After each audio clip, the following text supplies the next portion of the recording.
Hello, I am Icebeast, and welcome back to Europa Universalis IV. So before I go start with this episode, I should say that I had already recorded the audio for this episode, and then the audio somehow got corrupted. Now, normally I would just go back and re-record an episode if something like this happened, but unfortunately, I multiple episodes beyond this episode already, so re-recording this episode makes no sense. So instead I'm going to do a voiceover. I hope you guys don't mind too much about that. I'll remind you that in this episode, on the previous episode, I had declared war on Kilwa, which had caused the Ottomans to come in on the war. The Ottomans, meanwhile, pulled in the Portuguese into the war. And the Portuguese aren't too much of a threat so far, but the Ottomans are bringing down like 80,000 men to come fight us. And that's not cool. And we already lost one battle that we almost won against them, but we'll see what we can do.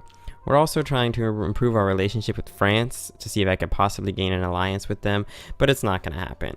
Yeah, we're at plus 20, but if once we look at the alliance options here, we see that they have a hostile attitude towards us and they want our territories, and there's all sorts of things, and their army is quote-unquote bigger than ours. So yeah, that's not happening. This is definitely going to be an interesting experience for me. Oh yeah, I brought an extra army down here to fight these guys. That was part of the plan.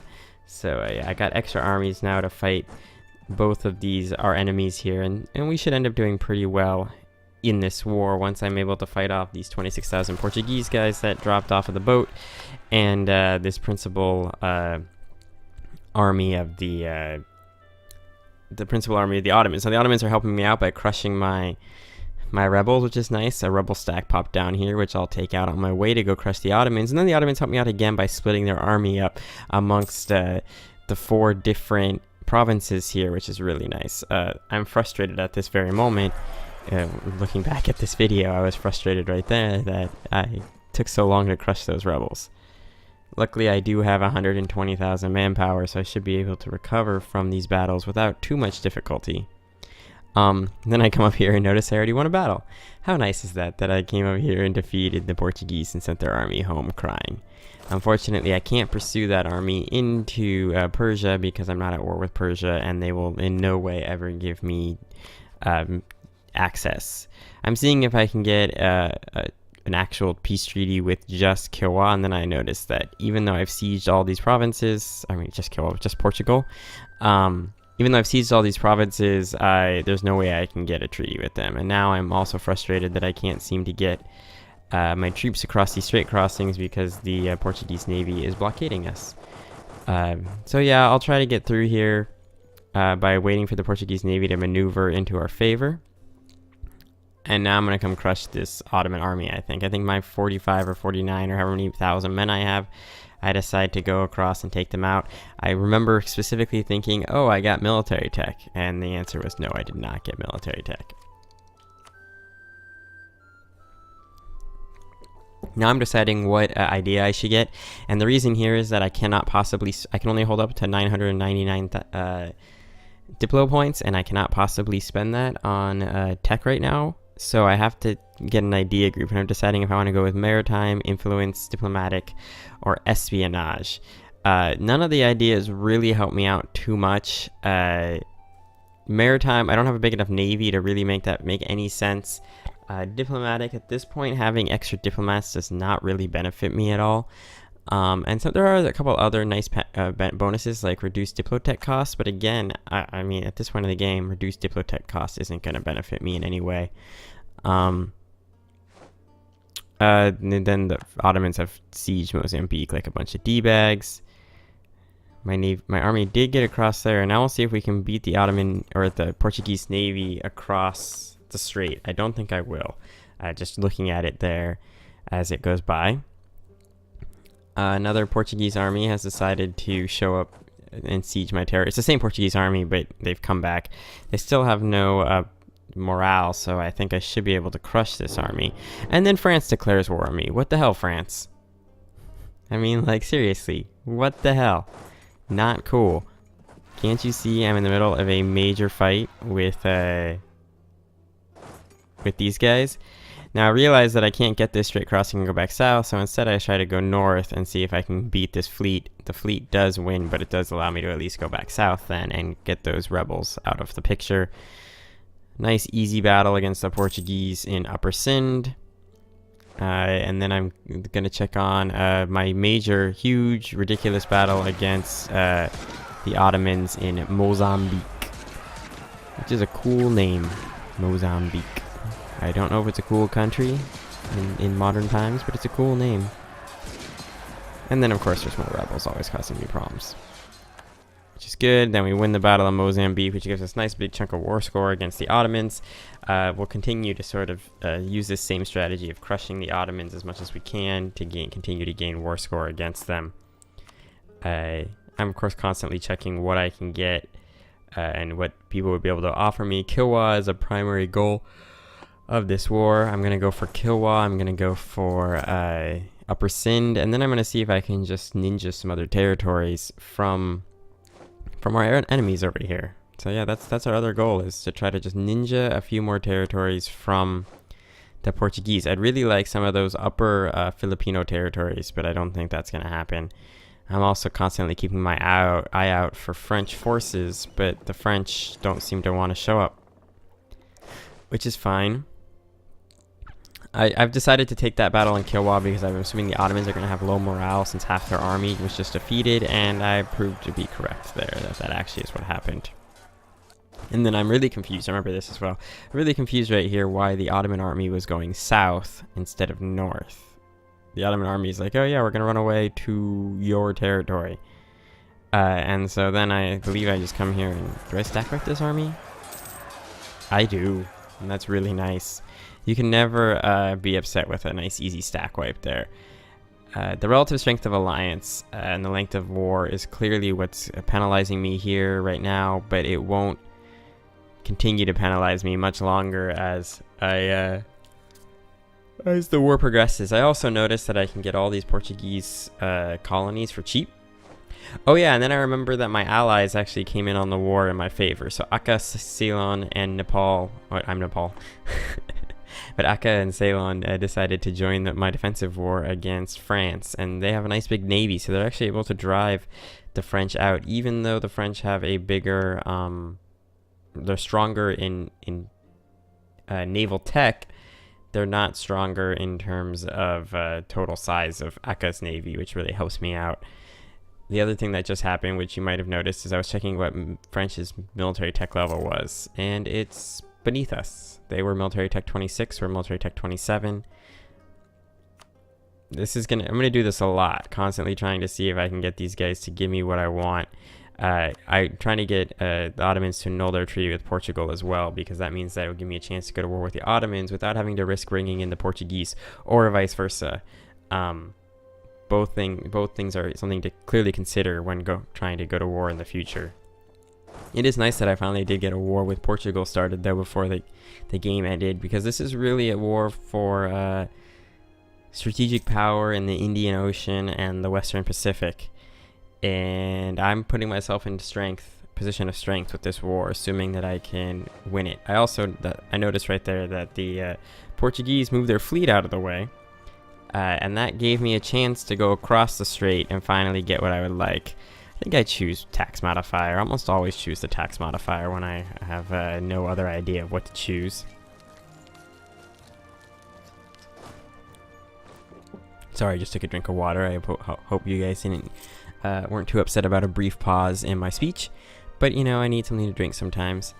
So yeah, I'm pretty happy that I'm able to get across here, because this gives me a chance to siege all of the upper Filipino territories without Portugal having much options of what they would like to do.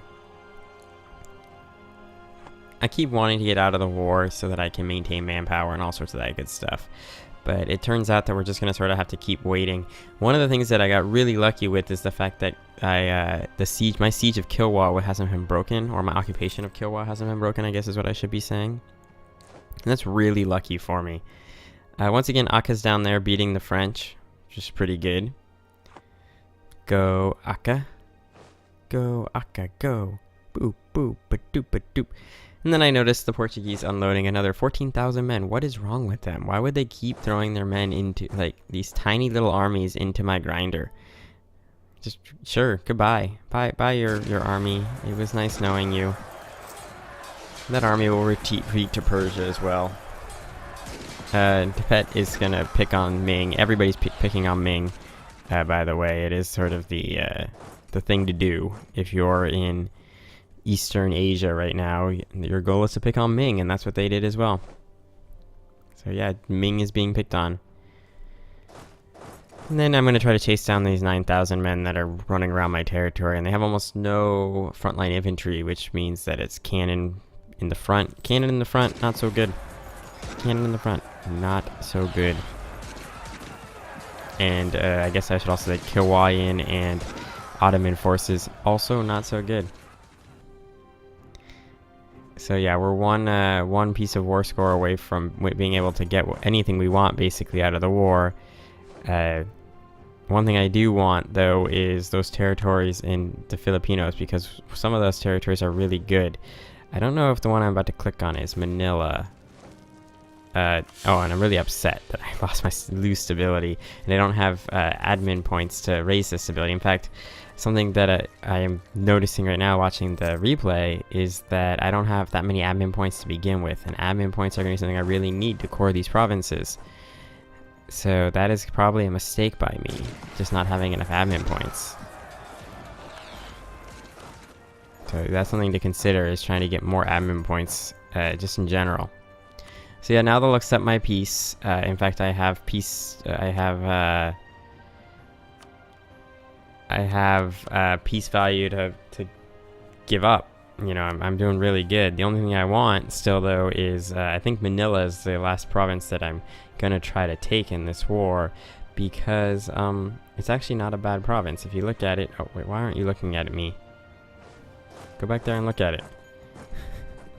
Why won't you do what I say when I'm dictating over the voiceover? What the hell? Come on, me. Let's get this going. So anyway, while this is going, and you know, the war is sort of just, now it's just war mop-up time. But while this is going, I just want to once again say that I hope you guys aren't too annoyed about me doing a voiceover on this, just because I don't really want to re-record like 4 more episodes after this one. Especially with the travel coming up and everything, I really need to, I just don't have the time to really redo all those episodes. So it is my main apology, my very big apology that I wasn't able to get that done. Naval supplies is what they have. The province I really want is Samtoy with the T, but I don't think I'm going to wait long enough to get Samtoy with the T. Because that'd be a long time for me now. I'm looking for the map to see what I could do to fight the French. The French have a one island out there in the middle of the Indian Ocean. There's also a French fleet floating around with 24 ships, or 24 transport ships, which means that they could have up to 24,000 men in their fleet, and that is something that I'm not too keen on, especially now that my manpower is only down to 68,000. This is where I decide that I have to get a tech, so I decide, or an idea group, so I decide to go with espionage ideas and get, get some improvements here. Getting national spy defense actually isn't the worst thing in the world, because I can finally find those bitches who are sowing discontent in my empire, because that is not cool. Discontent is not something you should be sowing in my empire. Only I should be sowing it everywhere else. But yeah, so we're doing pretty good. I always constantly go back to check to see if they've returned to try to take the province that they're going after. Imhamanabe, I don't even know how to say that shit. But then the French decide they want to unload some troops. Or no, the Portuguese decide they want to unload some troops. 27,000 troops to be exact. I don't know what the French are doing. French are just sort of walking around having a good time. So yeah, then it's just a matter of trying to chase down these 28,000 Portuguese men. Of course, they have forced march, which I do not have, something I've been trying to get with quality ideas, but they're not there yet. So yeah, hopefully we'll be able to get that. We're still waiting for that siege of Manila, which is at 63%. And then of course the uprising occurs in Punjab, because why not? Why not 37,000 men show up in Punjab? I mean, what else would they be doing with their lives?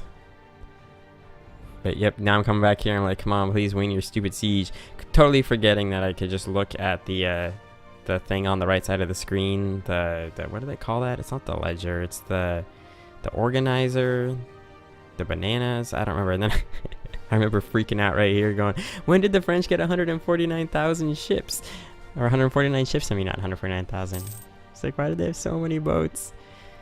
And then I'm like, oh, look, they ran away. The Portuguese decided that they ran away. With the siege of Manila over, this is my time to get out of this war, I think. That's what I decide at this moment. I think I consider that my manpower is starting to run low, and I don't want it to run low. And this is actually a pretty smart decision, considering the fact that I don't have that much, that I'm running low on admin points. Especially once I consider what my overextension is going to be with everything I'm going to take here. Why am I being stupid? Just end the war, me. End the war, me. Now I'm trying to find buttons. It's always fun watching me be stupid. So yeah, we're going to take it all. Yep, send demand.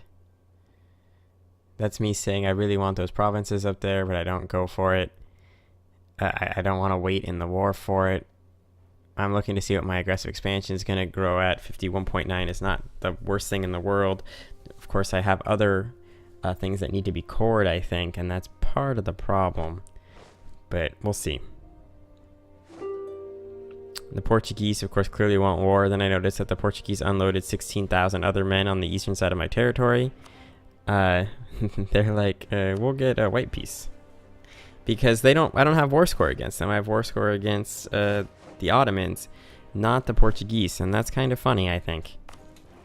But you know, that is what it is. This is where I've concluded that I will end this war, and I'm actually going to get even slightly less favorable terms than I had, because I have to go down to 200 ducats to get the peace.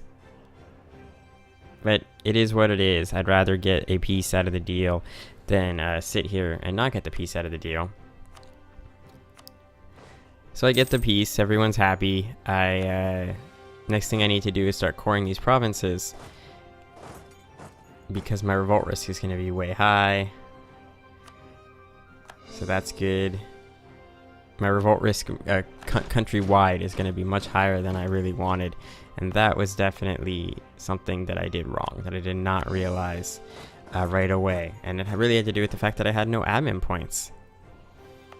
It was just a big mistake by me. So yeah, we're going to have to deal with revolts. And of course, we still have this war with France that I really need to end. This is when I realized I can't possibly core anything with 14 goddamn admin points. Because I'm an idiot. Being stupid is not good in this situation.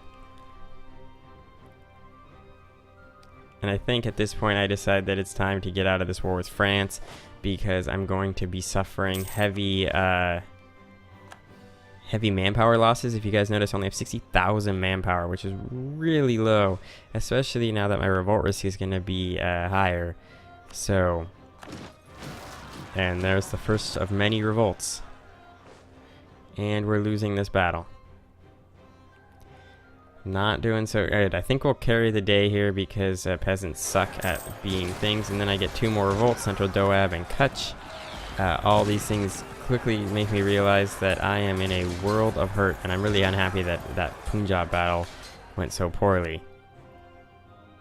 This is the time of the season that I need to get out of this war. Yep, get out of this French war before they decide to show up. And I'm like, why won't you guys get out of the war? Why can't we just white peace out of this war? But they're like, no, don't white peace out of the war. For whatever reason, which annoys me. And my stability, then I realize my stability is low, which of course is also contributing to my overall revolt risk. I look down here, my base revolt risk is plus 6.38. And I'm like, motherfucker. Which I think is not an understatement. Motherfucker. I realize that I may have made some poor life decisions at this point in time with all these revolts. And then, oh look, more revolts, guys. Revolts everywhere. But yeah, it's okay. I think I'll be able to recover from this. It's a little bit more than I would have liked, but it is what it is. We'll survive. I'll do okay. And then I look at the global revolt risk, and I think I'm just like, oh my god, I fucked up. Shit's gonna hit the fan. I need to send home troops. Send these guys back to the mainland. I think I sent, what, 10,000, 3,000, 10,000? 10,000, 4,000, 10,000? Yeah. But anyway, this is where we're going to end the episode, so thank you very much for watching. I hope you enjoyed it, even with the voiceover rather than the main audio. And with that being said, I will see you all next time.